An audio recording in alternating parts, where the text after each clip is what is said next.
Out of the street corners they scream. You knew it was coming. You've been waiting for this for months. Rumour hardened into fear and now they scream at you. The sirens, their hysterical wail tearing through the white noise of the city. And you run. You run to pick up those things that can never be replaced. A picture of them in the days when they still loved you. Your mother's wedding ring. And then you turn to your shelf of games. You only have room for 5. 5 games for Doomsday. 5 Games for Doomsday is a show in which board game personalities are thrust into a cabin in the woods to outrun an oncoming disaster, but can only take 5 of their games with them. But which will they choose? My guest this week is a titan in the world of wargames. Often cited as one of the greatest game designers in the world, he's credited with inventing the card-driven system in We the People, which has been an inspiration to gamers and designers alike. He's a professional historian, university professor and author. He is an expert in consultation and strategy and has advised the American government and has a CV that would take the whole show to recite.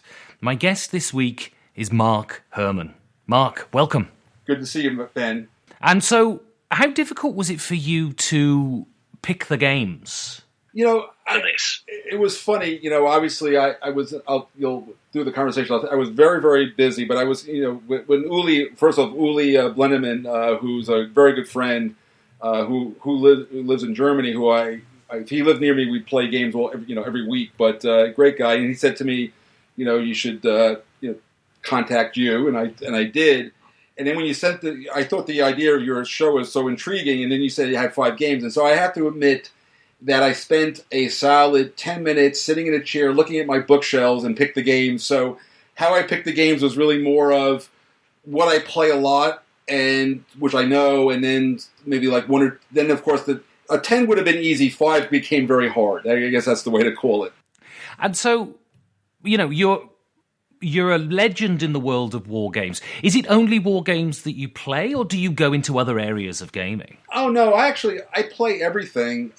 It's just that if I had my druthers, I would play war games most of the time. But it's interesting, I tend to end up playing, with groups of people, I'm not usually playing war games. The group games tend to be, my wife is a very big fan of the game Splendor, so, and so we play Splendor.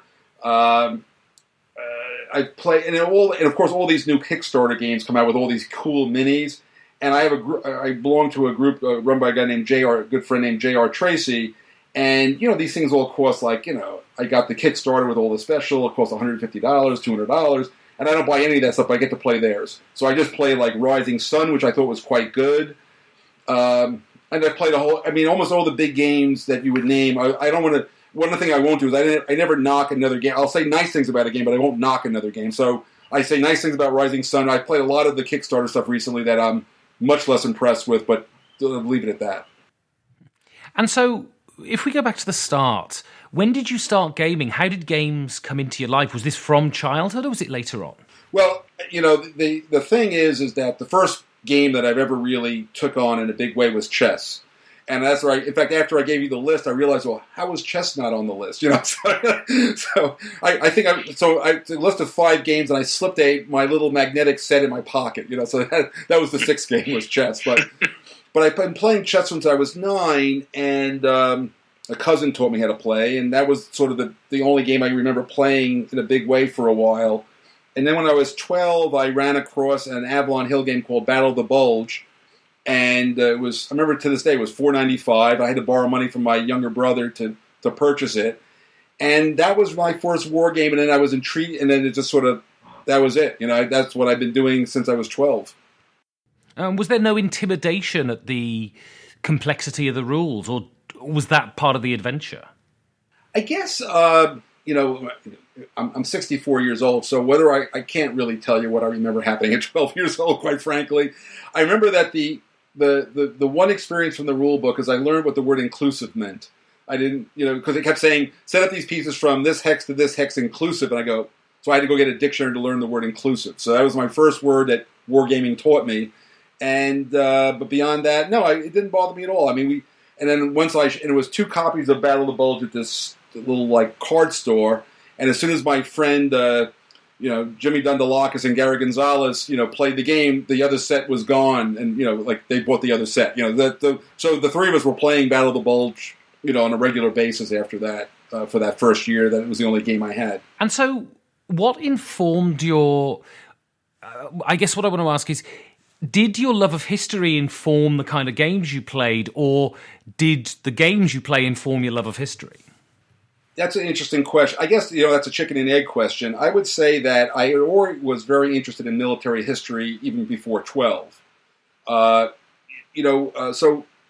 you may recall, so in 1960 was the centennial of the American Civil War. And American Heritage put out this really cool, large book on the American Civil War, and Bruce Catton did all the text in it. He's a very famous, Civil War historian, and it had these maps, which were like little of all the battles. And every time I've talked to a gamer about my age, they all remember this book. And there were these maps that look like war game maps with little soldiers, showing where in the, with a painting of the battlefield with these where the units were, but as soldiers, almost like a miniatures game. And so and I was 6 years old when that happened. So, so that really was what stirred my initial interest in military history, was the American Civil War, and the centennial being sort of, at 6 years old, you're sort of becoming knowledgeable that there's this world and there are things all around. You even belong to a country. Those are the things you start to pick up around 6 years old. You've been in school a little while, you pledge allegiance to the flag, so all this stuff starts becoming more real to you. And so this centennial was a big deal at that time, and so that kind of got my interest. That's where it started, really. And so when did design come into your mind? When did you think, I want to make these and not just play them? Well, so after I got, I started playing, at 12, I started playing Battle of the Bulge, and then, then we found this, literally, it was, the old joke, we had to walk barefoot through the snow, but it was literally, as New York kids tend to grow up early, so we used to get on multiple buses to get to this store that sold other Avalon Hill games. And so very quickly we had Afrika Korps and Battle, Panzer Blitz and Luftwaffe and all these games. And what happened was, all the games would have extra counters. So I started amassing this group of these light blue and light pink counters, if you remember the old Avalon Hill games. And then I got interested in this battle of, the Charge of the Light Brigade, which then is the Battle of Balaclava. So when I was about 12 years old, I designed a Battle of Balaclava game using the extra counters from, I got a piece of paper and I literally drew hexagons on it, the whole bit, and I put numbers on these blue and red counters, and I made a Battle of Balaclava game. So that was my first design, just a kid messing around kind of stuff. And how long did it take you before you thought it was a viable thing, that it stopped being just a kid messing around with your spare counters to something that's, you can publish something that you wouldn't mind other people playing too? Well, so that's really sort of the story of, how I got to SPI. So I was in college, I was getting a degree in biology and history, and the history degree was really kind of my main passion. And I was a war gamer, and I went to the first Origins, which was in Baltimore when I was, I guess, a sophomore, whenever the first Origins, I think I was a sophomore. Yeah, it just started, it was my first year at Stony Brook, so it was like into my sophomore year, and I go to the first Origins, and I go by the SPI booth, and I say, hey, at this point you're starting to say, well, what am I going to do with my life? You're in college, and you sort of, and I was very big on trying to pay for myself, so I needed to get more, I always worked, but now I had to get a job, and I talked to the SPI guys, and they kind of gave me this, come down Friday nights and play test the games, and, we'll get to know you, and then, maybe there's some work. So I started coming down to SPI after that through my junior and senior year. I wrote an article for Moves Magazine, which I was never published, but I did write an article, and I used to do some play testing for those guys. And then when I graduated college, I was literally working as a, I was mowing lawns and cutting down trees. I mean, that's what I was, a tree guy for Bartlett Trees, and I'm doing that. And then I was a bill collector for a newspaper. And then at that point, I called up SPI and said, hey, is there any work there? The summer is coming to the end, and I kind of looking at the future. And the receptionist at SPI had just given his notice that day. So I became so in September 1st of 1976, I became the receptionist for SPI. And that's how I got into a game company. And within a month, I was designing games. So your first game is one of yours. And you mentioned Uli before, and when I spoke to him, he lavished an incredible amount of praise on this game. And this game is Empire of the Sun. Why is this going to the cabin? Empire of the Sun. So, well, I've always been fascinated with well, first off, one of the disadvantages of being an American is I only speak English, so it's one of those, it's an old joke, but the punchline is, if you only speak one language, you're American. So I can read a little German, I can read French a little bit, I can read Spanish a little bit, but ultimately I'm kind of stuck with English, and I became obviously very fascinated with the American Civil War, so my fascination has always been the wars of America, is really kind of the punchline of all that. And while the European war is very interesting, there's a million games on it, to me the Pacific was always the more interesting conflict. I always liked land, air, and sea things and all that. And so back in, I want to say 1985, I did Pacific War, which was this large game system to handle the whole war. But it's really an operational level game to fight out the Solomons and these various campaigns. And there's a strategic scenario to play out the war, but that was an add-on. The real game is an operational level game. And I remember when I was doing that game, I kept saying to myself, what I really want to do is I want to fight the war in an afternoon, not fight the campaign in an afternoon. And so time goes on, and now I have a full-time, I'm not a game designer full-time anymore. And I decided to do this topic, and there was something about, and I was using my card-driven system. I'd already invented the card-driven game system, and I wanted to do a card-driven game that was a traditional hex and counter game with cards. The card-driven system married onto a traditional, and somehow the blend of all that really, this is one of those games I really like to play. I know I like my own cooking, so I apologize for that, but it is just this game that I continually like to play. I'll play it I play it all the time, and the bot, they have these bots. In the second edition, I came up with these bots, and now we're improving this. So it's been nice to interact with a community of people that I've been playing this game with for, it came out in 2005, so 13 years now. We're still going strong. So it's kind of like the game I like to play the most.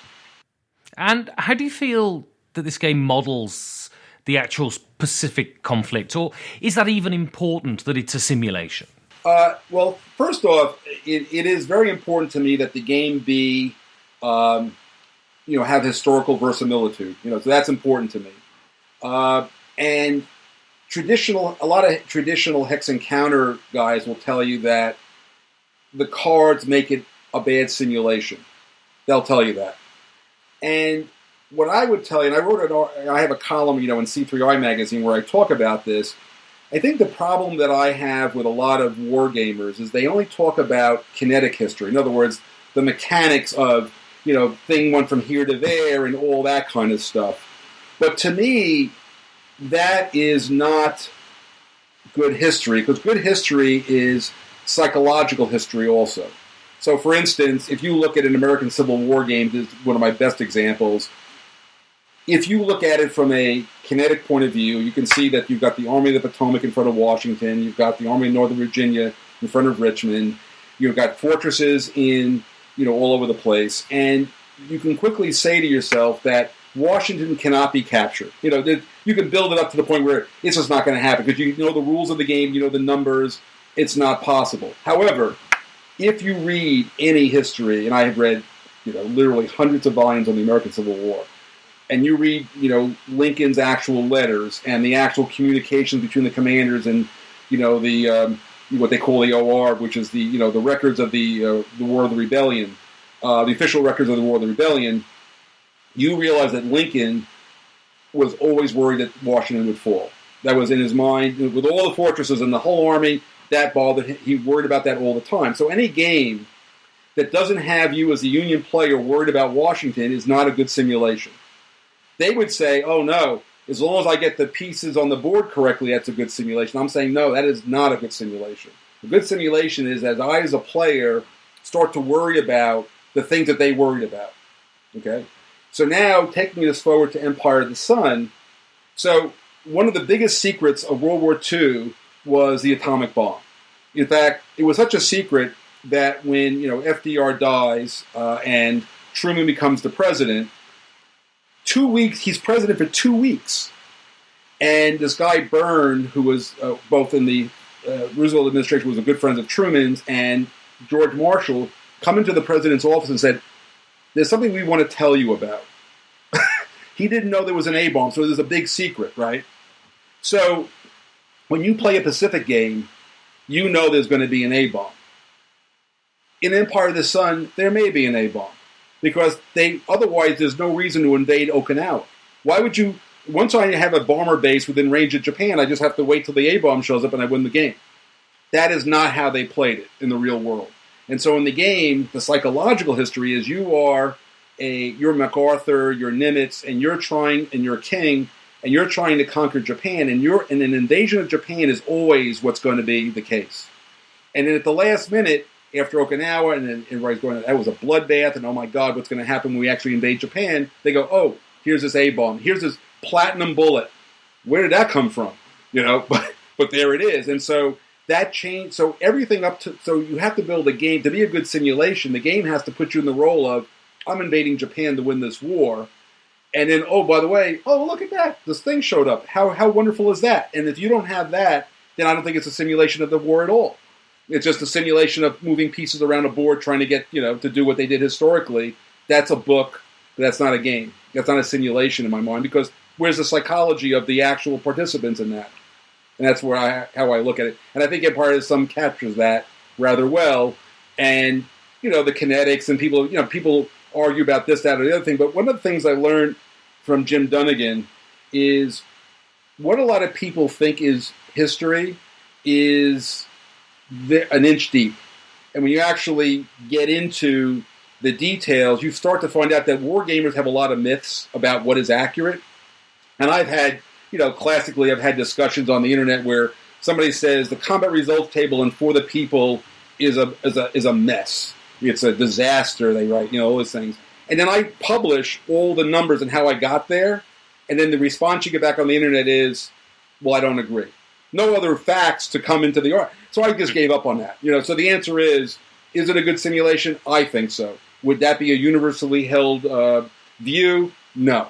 But it doesn't matter. It's, at the end of the day, I think it's good, and I know I have good reasons why I think it is a good simulation, and those answers to anybody who doesn't agree with me are, just noise. They don't hear it, so it doesn't matter anyway. There's no discussion about who's right, who's wrong. It just says, this is what I think, this is what you think. The facts be damned. Yeah, so there it is. So you did a degree in biology and history, and then you moved on, and your master's was in a subject, if I'm honest, I didn't know existed up until researching for this show, but you did a master's in national security studies. What did that entail?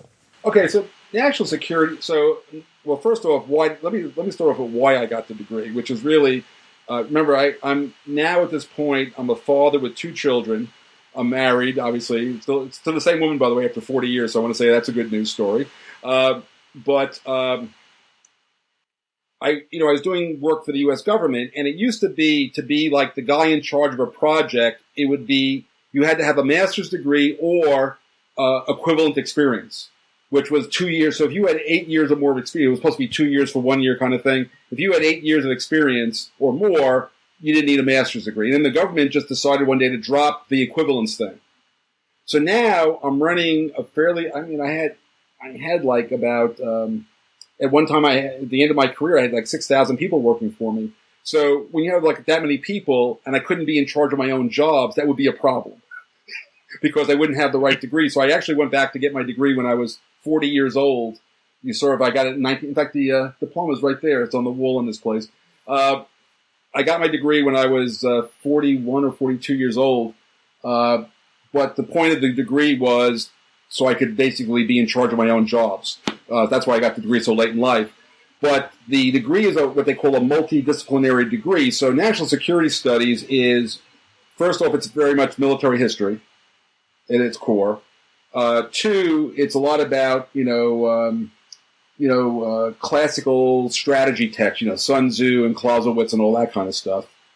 But then, the United States is a world power, and there is an enormous amount of, there's the United States Defense Act of 1949. I mean, there's a lot of details into budgets and how you know, all of the Title X rules. I mean, there's a whole lot of legal and bureaucratic complexity around it. So if you take military history and marry it with, American policy and law and budgetary things, that's what a national security studies degree is in. And so are there any sort of common misconceptions that you hear people talk about with national security?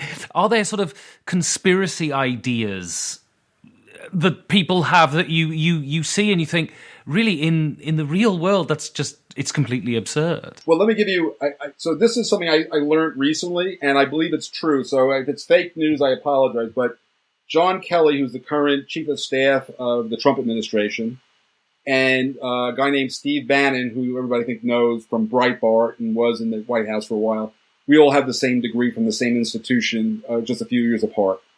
So they all have the same national security studies degree that I have. So I'm sure there's a conspiracy theory in there somewhere. I just don't know what it would be.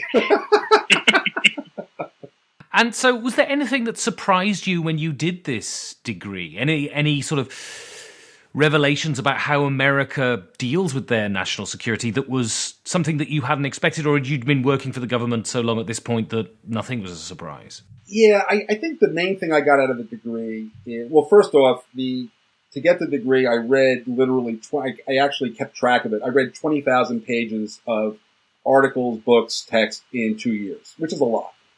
And as my old professor said, it's only a lot of reading if you do it. And I did. So what did I get out of it is that I knew all of these things from a I've been I had a career for, 15, 20 years at that point. Not 20 years. Like I had been in that business for about a dozen years at that point. But I had to read all of the classic articles that establish, George Kennan, and I read all the classic pieces of national security thinking, and so by reading all that, it kind of gave me the sort of the classical background on this topic, if it were. So although I knew a lot of this stuff, until you've read the 20,000 pages, you just don't, now I really know, whatever, so it's like reading all the ancient books of ancient history, and you get the classical background in Latin or whatever it is. I got that in national security studies. So it was very useful to me. And it also opened up all of the teaching opportunities that I couldn't have had before, because you can't be an adjunct professor without a master's degree. So it actually created, although it was incredibly painful, and I think the biggest thing I learned from getting a master's degree was that my wife is a wonderful person. She didn't leave me. When you're a father with two kids with a full schedule in soccer and, ballet and all this stuff, and you're juggling that with a full-time job and going to school at night, and your wife doesn't leave you, she's a wonderful person. That's my learning from the master's degree. So your next game is Pericles. And so we go from a very modern war to ancient times. How different is it designing a game set in classical times as compared to modern warfare? Okay, so, first off, it depends on what you're doing. I mean, obviously, if you're doing, I did with Richard Berg, I did a game called Hoplite, where, you've got like regiments and, units of hoplites bashing into each other. That's a battle game. A hoplite battle game looks nothing like, a tank battle in France, obviously. So even understanding what's going on there. But interestingly, when you go to the strategic level, things get very similar, because one of the things I found, and this is almost counterintuitive, everybody loves tactical games, right? And I will submit that tactical games on a board, not on the ones you get on a computer, a tactical game on a board is the worst simulation of combat at that level that you can get, because it's like chess. You can see the pieces, it's nothing like it. But when you get to the strategic level, like if you're playing like Churchill or Pericles or whatever, have you ever been to Churchill's bunker in World War II bunker? I confess I haven't, no. Go to London in the near future and you get get an hour free. You need to do this. But Churchill ran a war, as did FDR and Stalin, sitting in a small room with maps on a wall. Although Churchill, unlike FDR, when the Blitz was going on, I guess the room would shake and dust would come down from the ceiling in the classic way. But fundamentally, Churchill was isolated from the war in that he was sitting down in his bunker, and Stalin was doing the same thing, etc. And so when you're playing a war game, that is a closer simulation to what they were experiencing, because they're not dealing with real control. They're dealing with maps and counters and pins and all that. So in a lot of ways, a strategic game is is a good simulation of history because you're actually in the role of a guy sitting in a chair looking at a war as an abstract feature on a wall, not with real guys doing things like in a tactical game where it doesn't make any sense. So I'd start with that. Now, Pericles is really what I've become fascinated with, and it really is a function of what I did in government, working for the government, is I really got to see the connection between political policy and the military. The military is the blunt object of political policy, as Clausewitz would have said. And if you don't see the politics that's driving the war, you're really missing the main note of the main melody of the story. And so Pericles is really about, and when I did earlier game called the Peloponnesian War, I focused on the strategic level, but I focused on the military piece. And what I couldn't do at that time was I couldn't experience the speeches that led to the campaigns that are in the game. And so what I did with Pericles is you actually get to experience the policy-making side of the war, and then you get to execute the policy, which is really what I find that really interests me a lot. And at that level, at the end of the day, at a strategic level, you got to build forces, you got to maintain forces, you got to send forces into battle. And so in a lot of ways, a strategic ancient game, although it has its own particular, the characteristics of the period and what you can and can't do, you don't have satellites and planes and all that. But if you take away the technology piece, at the strategic level, Pericles is a strategic level game about a war between two coalitions, which not unlike World War I or World War II in a lot of ways. So I find it fascinating that aspect of it is what I really enjoy. So I guess the long and the short of your question is, there are certainly features of an ancient game that are unique, but but the level, I think, drives the level at which you look at the game. A political military game about ancient warfare has a lot more in common with a political military game about the Napoleonic Wars or World War II than it does with a tactical game of the period. There's more similarities there than you would think.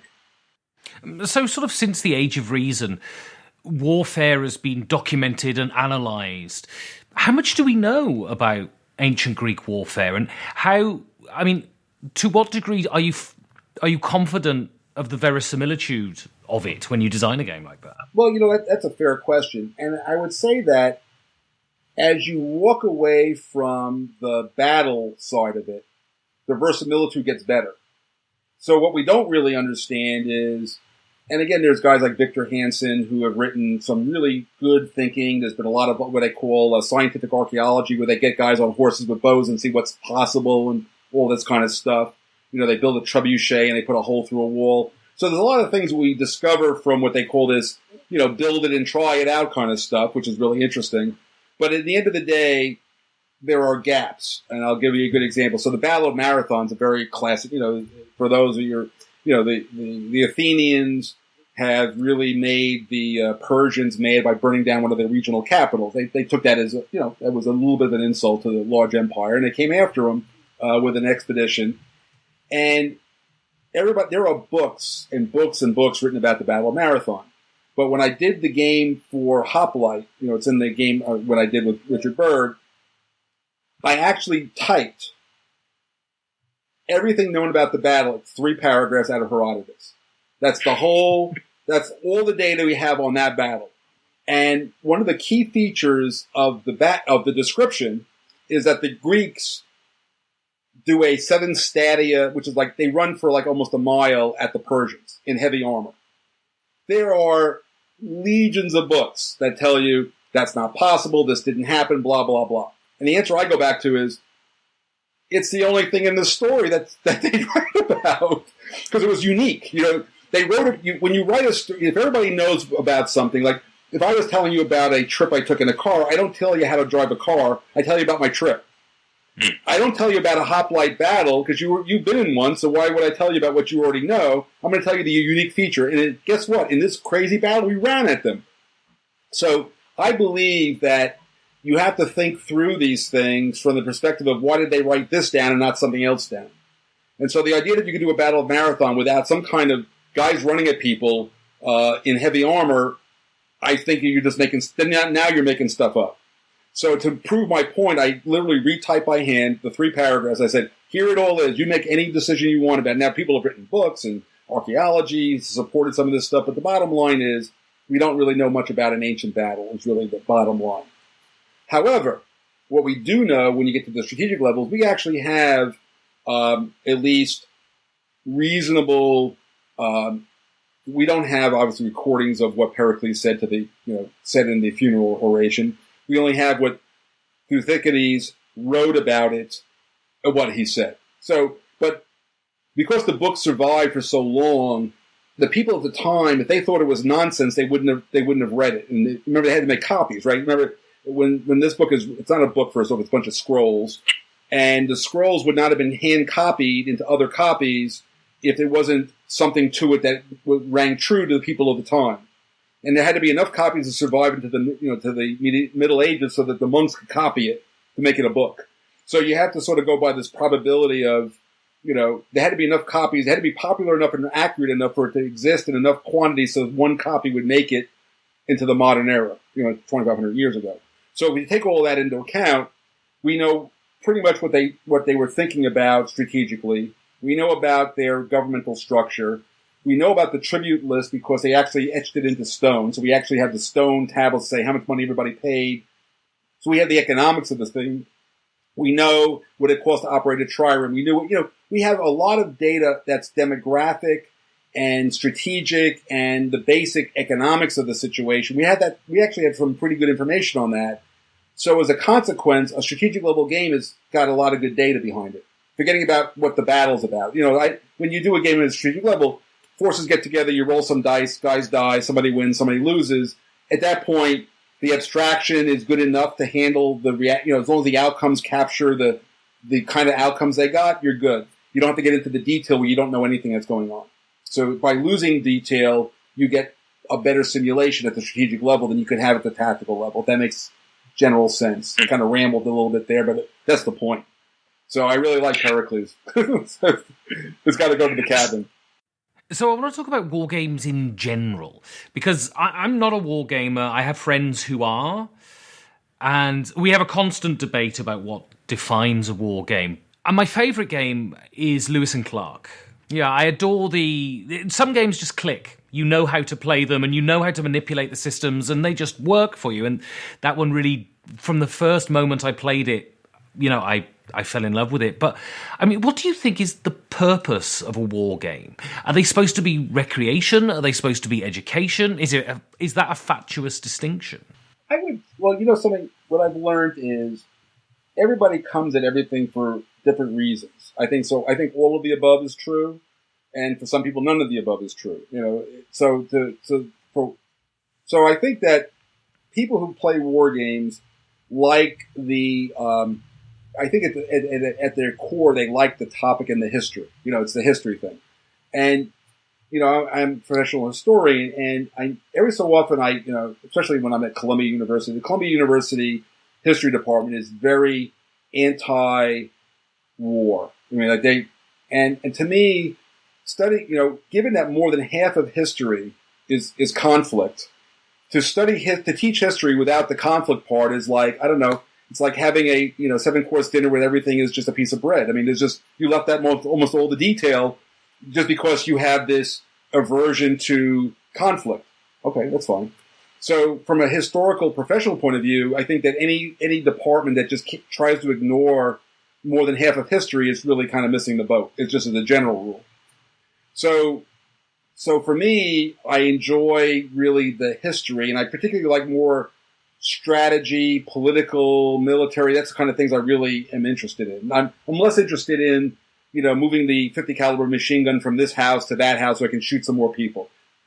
I've played games like that. They're fun to play, good interaction, but that's less interesting to me than having a debate in the forum about policy and how that's going to affect a conflict and the economics and all that. So that's kind of why I like it. I think that some people enjoy. I know a lot of people found chess to be a little bit too limiting, and they got into they like strategy games. They like the strategy, the give and take, and a lot of I think if I think about the biggest dividing line between what everybody likes to put a label like what a Eurogamer likes and what a wargamer likes, I find Eurogamers as a general, see, every time you make a general rule, it's going to be false. But let me just make a false impression about Eurogamers. Is most of the games I play like that, there is little to no direct, I'm doing something bad to you. I might hurt you by, like, I like this game of Agricola. I don't know if you ever played Agricola. Mm-hmm. Yeah. That, I mean, you're building a farm, right? So there's no, like, my cow runs down your cow kind of thing, or I eat your grain. But what there is in the game is, by my taking an action that means you can't take that action, that's about the most violent thing I can do to you in a game of Agricola. You know, like, I'm going to build fences this turn, you can't build fences, which might hurt your strategy, but I can't, like, knock your fences down. You know, that's kind of how I look at it. That's fine, but when you play, like, if you're a chess player, I mean, there's no purpose to chess other than to win the game. I mean, it's, you know, there's some beautiful artistry in the moves, but ultimately it's about winning. And so it's more of that, do you like that head-to-head competition where I succeed and you fail, versus we want to play a game where it's about trying to produce the best economy or engine or situation for myself. If you like Lewis and Clark, you like that notion of discovery and, you know, and making sure I have enough food so I don't die, and, you know, and you know, working with the locals and all that. That's another kind of, there's a million different kinds of games. So I think that to me is the main distinction that kind of separates war gamers.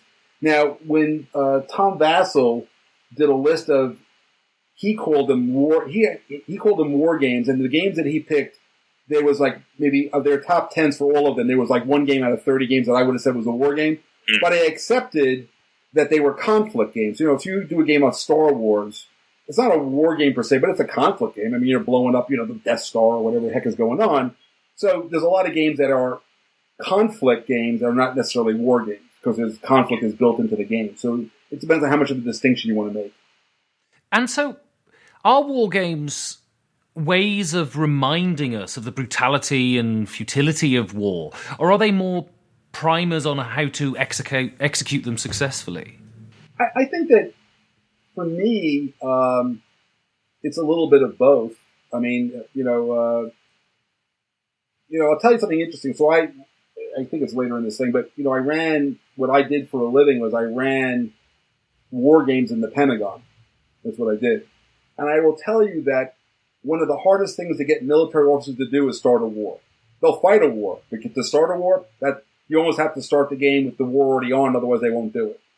So when people think that you're in the military, you're a warmonger, is actually because they understand it, they don't want to do it. So I would offer that as a war gamer. War gamers are probably the people who are least likely to want to go to war, because they actually understand what that means. When you don't really understand what it means, you think, oh yeah, that might be a good idea. And the answer is it's never a good idea. So I would say that understanding the military history actually makes me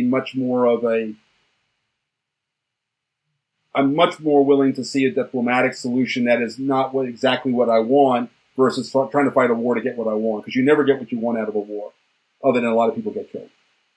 So I would say war gamers are actually more anti-war because they understand it. But the reason that I play war games, I really enjoy I play a lot of war games solitaire. By the way, this still holds true. More than half of all war games are played by the person playing against themselves, because they're really trying to see the options in the history of the book they did. You know, when you read a book about it, they're going to tell you what happened. The war games are about alternate histories and alternate paths, and that's really where I find the fascination in war games. And so I guess the fascination lies in the counterfactual. Yes, because if you're going to play a war game that all the war game does is script out the exact war, I'd just read a book. So what's the point of playing a game if and just so you know, most wars, in hindsight, one side had the edge. It just, they didn't, because they got into the war because of passion in many cases, or an insult or revanchism, or, you name it.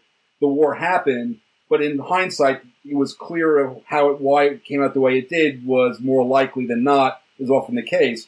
So, again, it goes back to this, you want to experience what was possible. So Pericles, to give the one we were just talking about, is what I call a sandbox design. And what I mean by a sandbox is, if you take the metaphor, you can build a castle one way or another way, or, you can mold the sandcastle to a different storyline.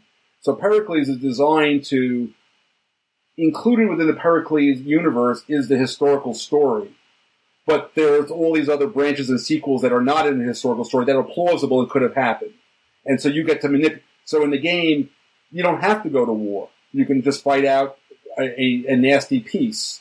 You can fight a big war right from the. You can do whatever you want. You can make. And by the way, one of the hardest things in Pericles, which I really worked hard at, if you want to recreate the period, you have to go to war, go to peace, go to war a second time, and then have it end. And most games, like the beginning of the game is the war, and when you win the war, it's over. Pericles actually cycles through peace and war as part of the strategy, as you would in real life. So you can fight an entire game of Pericles out and never go to war, technically. So your next game is Manassas, and you mentioned it earlier. And do you find yourself drawn to, specifically American conflict? And this one is set in the Civil War. Yeah, well, you'll see in my next one, I also am very fascinated by...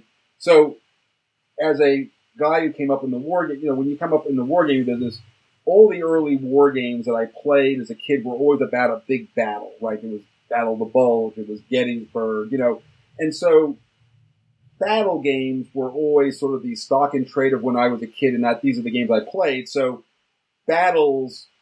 although they tend to be tactical, but the idea of these famous battles is a lot of war games are done around these things, And so Manassas is like so if I think about a game, so when you gave me the option to make 5 games, I kind of thought more about topic. So I wanted a game on the Pacific War. Good, got that. That was Pacific. I need to have an Ancients game. My favorite Ancients game is Pericles. Others would pick another one. So I had an Ancient strategic game. Then I wanted to have an American Civil War battle game.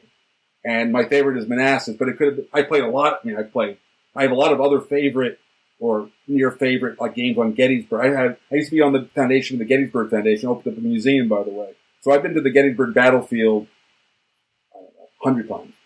I mean, that's realistically, because I used to go up there for meetings and I, work with so I know Gettysburg like the back of my hand. And if I had to pick a second Civil War game, it would have been a Gettysburg game. But it just so happens that this Manassas game was just one of those games that Rick did it. Rick Britton, I think is his name, right? And it's just one of those games that just totally thematically just feels. It's just it's like putting on an old pair of shoes. I just like playing that game. It's just one of those games. And it's great fun. And so, how much of a role do you think the Civil War has in the formation of modern America? Because America at the moment seems very divided. Do you think that the Civil War fed in directly to modern day division? I gotta tell you, there is it's not history repeating itself, but you have to understand. So when I see the news, and you have what I call pro-administration news stations and anti-administration news stations. Well, the period of the Civil War, just go look at Lincoln does his Gettysburg Address, right? And they were pro-administration newspapers, brilliant. The president was brilliant. The president did amazing things. Then there was anti-administration. They said, the president got up and spoke for 2 minutes. What the heck was going on there? And he said nothing, and it was an embarrassment to the country. And those voices that I hear on, the news stations were exactly played out during the Civil War, during the war. Every time I hear the word that everybody on the news should lose is the word unprecedented. There is so much precedence for what they're talking about, they don't even understand what they're talking about. But the word unprecedented is like, I laugh. But, so the Civil War, and then of course the racial issues have still not been resolved, and I find that to be, just horrible.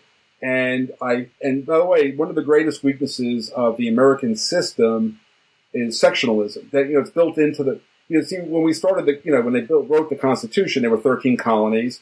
And even then, the North to South, there were sectional issues that, became a problem.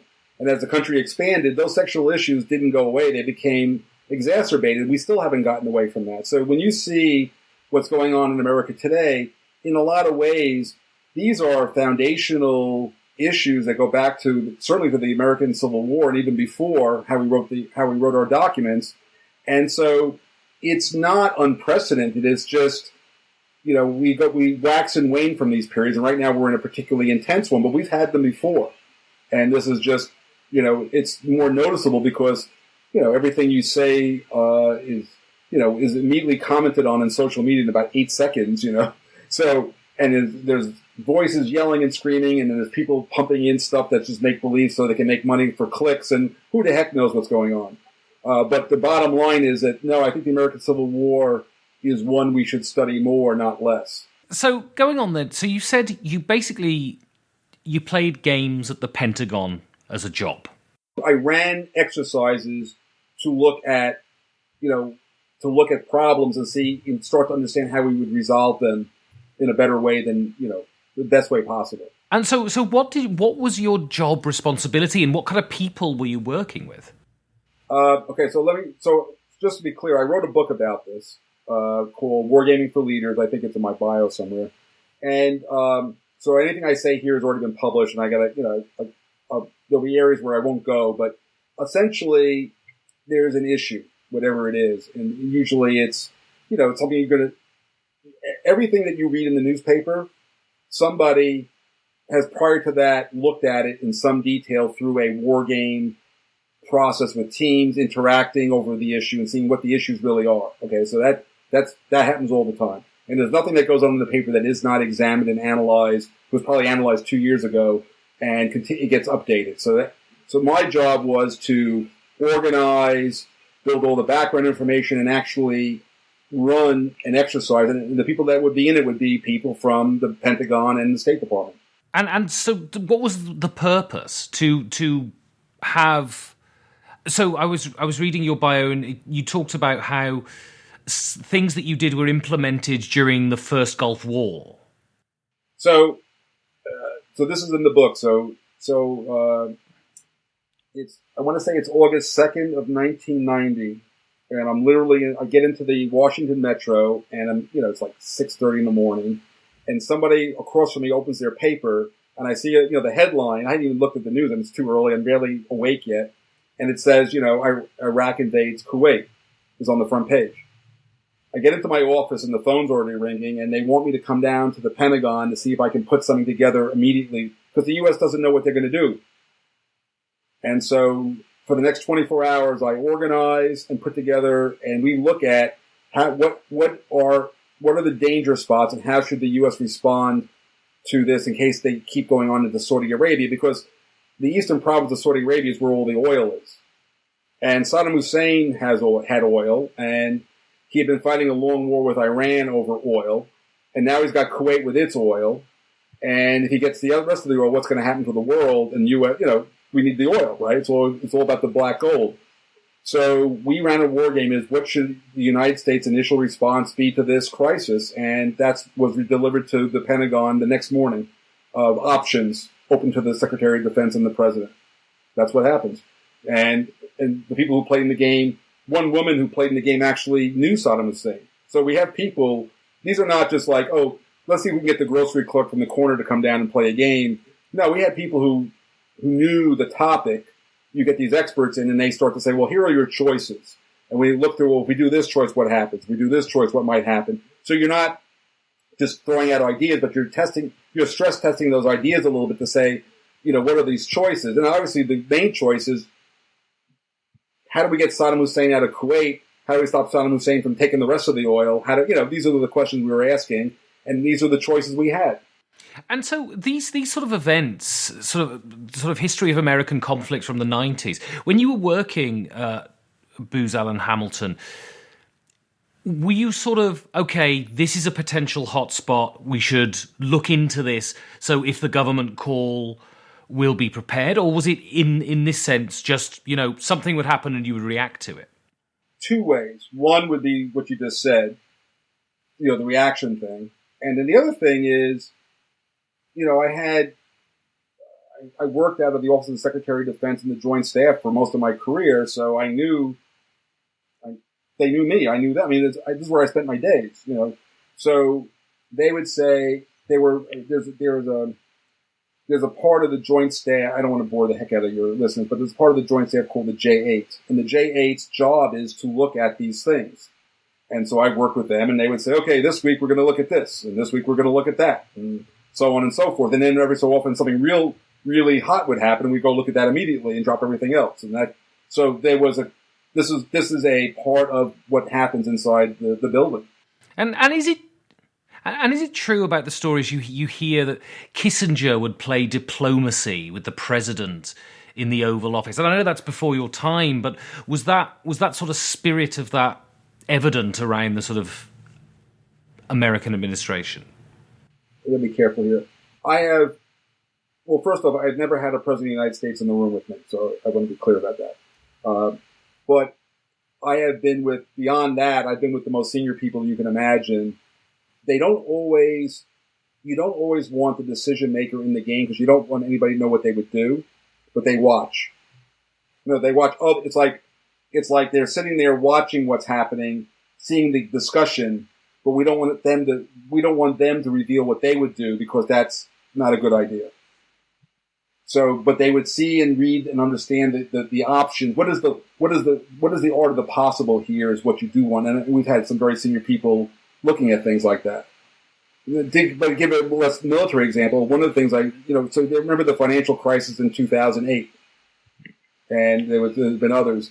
We had this, the Secretary of the Treasury in a simulation, but the Secretary of the Treasury did not participate in the exercise. He watched what they did in the exercise. And we had every top banker and, financial guy in the United States who runs all the banks were in the room. But he set it off, but he didn't participate. But he got to see what they thought were having him hear from the experts what they think are the problems is a very informative thing for him to hear. And did you find that different administrations had different attitudes to you and your works? Was some more receptive, some more reticent, or was it just it's a standard part of government that these things happen? So one part of it was standard. Like the military is administration agnostic, so they have to do their job. They have a job to do regardless of who's in charge, right? Administration-wise, yes. So one of the big things that happens, depending on, again, the character of the White House, is there's this concept in national security called what is a fundamentally governmental function, okay? And you can divide, and every administration defines that either very narrowly or very broadly. So, for instance, the Obama administration had a very broad definition of what was inherently governmental function, and so they did not like using non-government employees for anything. Now, what would happen is because the governmental employees don't have the expertise, I would be brought in to set it all up, but I couldn't run it. They didn't want me in the room when they actually did it. The Bush the second Bush 43 administration had a very much narrower definition of what was inherently governmental, and they were very happy to use, a broader set of expertise, which I think, by the way, I would offer that, the idea that if you're not a government employee, there's something wrong with you. 90% of the people who work for me in these situations used to be like generals and admirals and colonels. And so the idea that because they stopped being in the military, all of a sudden they became some kind of different person is kind of ludicrous. They're the same person they were. So I have to say that I believe that the broad definition of what is inherently governmental just denies the government a lot of expertise and background people for no particular reason that I can understand. But the Obama administration was particularly the idea of leaking. They were worried about leaking, and the leaks happened anyway. So it's just again. But every administration has that issue. But the military has a job to do 24/7 every day. So there is a more standard process. So you worked for Bose Allen Hamilton, and so they became sort of quite famous a few years ago, and this was after your time. Yeah, when one of their employees leaked a lot of information, and of course this was Edward Snowden, what was your opinion when you saw that? Well, first off, and I want to say that the good news is Edward Snowden did not directly work for me, so I want to say that right up front. Although if it had been 2 years earlier, he might have, because I used to run that office in Hawaii. He's a spy. I mean, I just want me to sort of, he is and was a spy who was manipulated by maybe the Russians, maybe the Chinese, maybe both. And what he did was very damaging to the United States of America. End of story. The true story is, as best I can, and again, I got this third hand, so, I don't even know if it's even 100% accurate, but he started working for us at the behest of the government. The government wanted him to work for somebody. Found him. He's very, by the way, a lot of things that are untrue about him. They always said he didn't have a college degree. He had plenty of credit. He had enough credits for a college degree, but when whoever interviewed him for the job, it was a system administrator. The guy or gal, I don't remember who did it, who was brought in, did not have the expertise to actually interview him, and we had to bring him back to be interviewed by one of our experts. That's how he's a very bright guy. So, from a technical point of view, this guy is very, very good, and this is why I think that. And he would somehow got himself this job. It just happened that we were the holder of the contract, but he was working on a government facility, working for government people. That's why we didn't get in any real trouble. He wasn't under our direct supervision anyway, and he basically was there for 10 days, stole everything he wanted to steal, and then all of a sudden, just like any employee that we didn't really know, like 23,000 employees, he went on sick leave. That happens all the time. People get sick and they go on sick leave. And then a month later, he shows up in The Guardian, and the whole thing breaks. And and they said to us, "Who's this guy?" We didn't even know who he was. I mean, he was just an employee who had signed all the, given all the proper ethics training that he obviously violated every piece of, and and he violated everything that, the government did the background checks on him. So that wasn't us. The government does all that. And so he slipped through the government ring, and we just happened to be holding the contract. But he's a traitor, and he's a spy, and I think nothing good of him. And by the way, just so you know, at some point, Putin is going to want something, and he'll spend the rest of his life in an American prison someday. It could be 10 years from now. But at some point, the Russians are going to want something from us, and he's just one of the pawns. Here's a pawn. He's one of the pawns that's going to get traded back to us for something they want, and he'll go to jail. So that's just a matter of time. And so regardless of whether you think what the government the information the government were collecting was correct or not, you do believe Edward Snowden was acting, what he says about liberty and things like that is not sincere, that he's working for another power. Yes, I believe that he is an agent of another power, and that is just a really good cover story that he gets to play. So, going on, you've given me a game. Now I have to try and pronounce a foreign language. So your next game is Original Le Bataille de la Moskova. Why are you taking this one to the cabin? All right, well, this one's... So I go to my first Origins, and I've got $35. Remember, this for me, I had saved up $35 to buy a game. I was going to buy games. For $35, I would probably be able to get normally 5 or 6 games in that period of time. So I got my $35, I'm going to get 5 or 6 new games. Very excited. I'm in the hall for all of about 6 minutes, and I see this table with these 4 maps and of the Battle of Borodina. And there's this guy named Larry Groves who designed, or one of the original designers of the system, and it's this, grand tactical battle of Borodina between Napoleon and Kutuzov, during the 1812 campaign. And it's $35. And so within 5 minutes, my budget goes from $35 to zero as I buy this copy of this game. I'm so enthralled. And so I got it. I'm, playing in various games. And then Larry finds me, I guess, later that afternoon. He goes, look, I don't think people, because it's $35. It was probably one of the most expensive games in the hall, because everything's more like about $7 or $10. And so he's not selling a lot of games. He says, I want to set up a game. I want you to play with me and a bunch of other guys, and we're just going to play for the rest of the weekend. So I spend the rest of the Origins in a small room in Baltimore, and I play the Battle of Borodino for 48 hours, and then of course word gets around to these crazy guys in the back room are playing this big game. People come by, and all of a sudden the sales go up because people, that looks really cool. And so I got to play this game, and so it became so. And then my friend, a good friend of mine, Gary Gonzalez, and I, we've had multiple sessions of playing this game. So it's a big, grand tactical Napoleonic game with artillery and cavalry charges and all this cool stuff.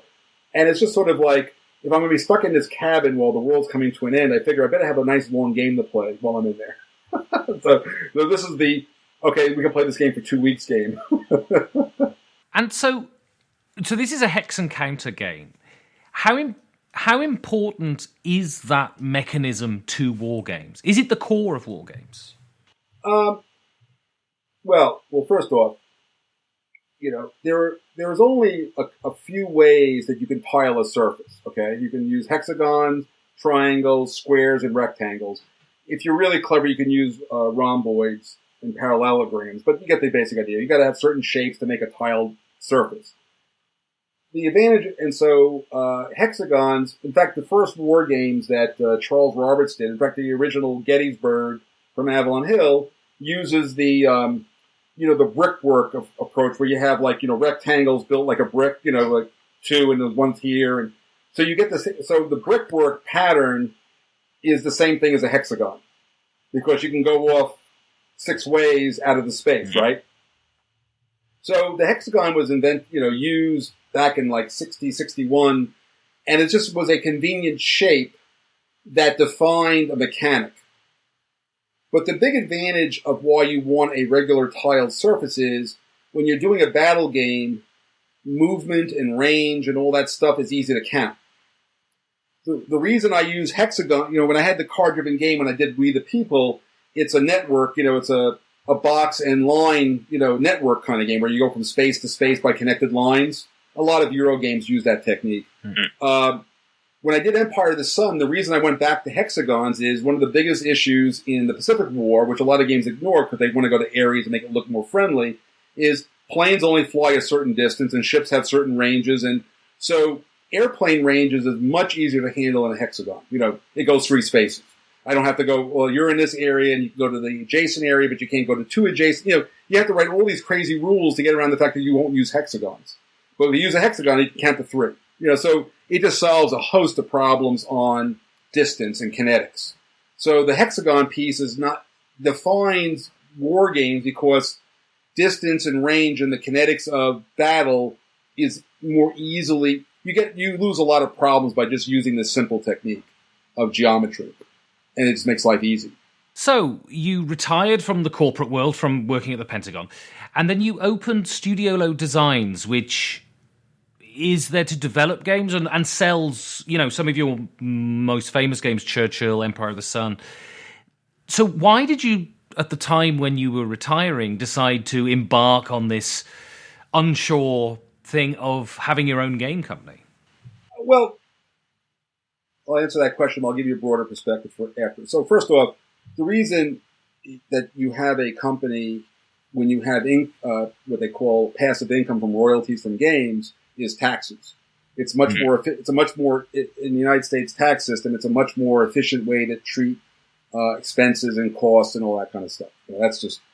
That's why you have a company. So if I want to buy, if I go to a distributor and I want to buy counter trays, I can either pay $5 a counter tray or I can pay $1 a counter tray. But to pay $1 a counter tray, I have to be a company with a tax ID. Not a problem. So there's a lot of financial expense, tax benefits for a company. It doesn't change what I'm doing. Now, in the United States, because you have a more international audience, there's something called a W-2. So if I work for a company and I get a salary, I get at the end of the year I get something called a W-2. It's a tax form. It says here's how much money you were paid. Here's how much money you've already paid in taxes, and you go to your accountant and they figure out, what the rest of the bill is, or you get money back and all that kind of nonsense. The other thing could be is you're an independent, you get something called a 1099. That means that I'm working for GMT Games. They pay me royalty money. At the end of the year, GMT gives me a 1099, says, here's how much money we gave Mark Herman in royalties. That gets reported to the government, and I got to go give the government taxes, okay? So what I did when I retired, I didn't really retire from anything. I stopped being an employee getting a W-2, and I became a proprietor getting 1099s. People, so I have multiple, and I do what I call assemble a salary. So I work for Columbia University, they pay me some money. I work as a game designer, and various companies pay me some money. I have a analytics company that I do work for a client, and they pay me some money. So everybody's paying me some money, and I put it all together, and I can eat and pay my rent and all that good stuff. But so I moved to what I call a 1099 existence. I'm just an independent doing multiple lines of business, which is a lot of fun. So I'm going to ask you a question, and it's a very mean one. But of all the games you've designed, which one would you say you're most proud of? Most proud of? I guess, Empire of the Sun is probably the one I'm most proud of. I think that's fair to say. That's why I'm taking it to the cabin. And why? Why do you like to play Lewis and Clark? I just like playing the game. I know how it works, and because of the cards, there's literally a trillion different combinations of situations that can occur over the course of the game. Obviously, I'm not going to live long enough to play a trillion of anything. So the game is always fresh. The narrative that the game generates is always a little bit, even for somebody who's played it now, I don't even know how. I long ago lost track of how many times I played Empire of the Sun, and every time I play it, it's like, oh, I've never seen that before, so it's still surprising me in its own way, which I like. And so, what impact do you think you've had on the world of gaming? And what is your legacy to the world of gaming? By the way, you couldn't hear it, but when you asked that question, my wife is on the other side of the door and she giggled. I heard her on my other. You didn't hear it on the microphone. I got to be honest with you. That is, as a historian, what you can't do is decide what your impact on anything was. So it's for others to decide. But I will say that what I have, wargaming, being a game designer, because I have designed some games that, I have a new game coming out. It's an abstract strategy game from Hollandspiel which I've been selling, called Ribbit, which is, it has nothing to do with it's a, like a chess game, it's like checkers. So I design games. I've done science fiction. I've done a lot of, and I'm doing more different things, but, I have just really enjoyed the fact that people, want to play my games. I mean, I'm just humbled by that idea that they want to play my games. I enjoy making them. It's a perfect circle, right?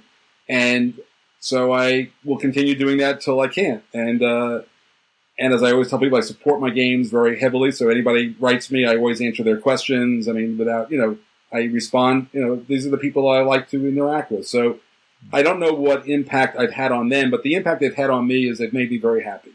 And they've been very nice to me. Even the ones that yell at me, I find to be more amusing than not. The nerd rage part I find to be of interest, but I don't take it badly. So it's just the way it is. But I think that the impact of the audience on me has been very positive. It's given me a very fun life. I've given me almost all my friends come from it. So I like to think more of what it's done for me than what I've done for them. They'll have to figure out. But it's been a great experience. It continues to be. So your final game is one that looks over the span of the American Civil War, and that's For the People. What goes into making a game that stretches over such a huge, complex conflict like this?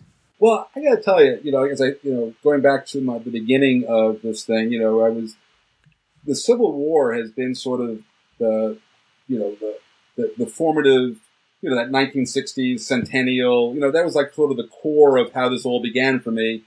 And so I've never met a Civil War game I didn't like at some level.